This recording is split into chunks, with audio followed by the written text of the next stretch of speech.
Hello guys, good morning. আজকে আমাদের এখানকার রাস্তা হয়ে গেল কমপ্লিট।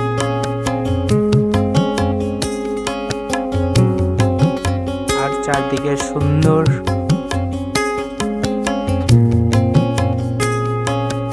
শস্য ফুল ফুটে আছে। গ্রামের আবহাওয়া খুব সুন্দরই লাগে।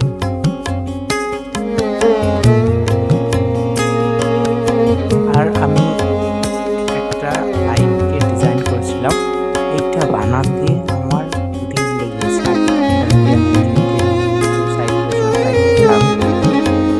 লাইটটা বানাতে বানাতে অনেক বেশি তারপরে আবার সেদিকে পরের দিন দেখছি মাটি আর শামুক পড়েছে, তার ভালো করা যায়।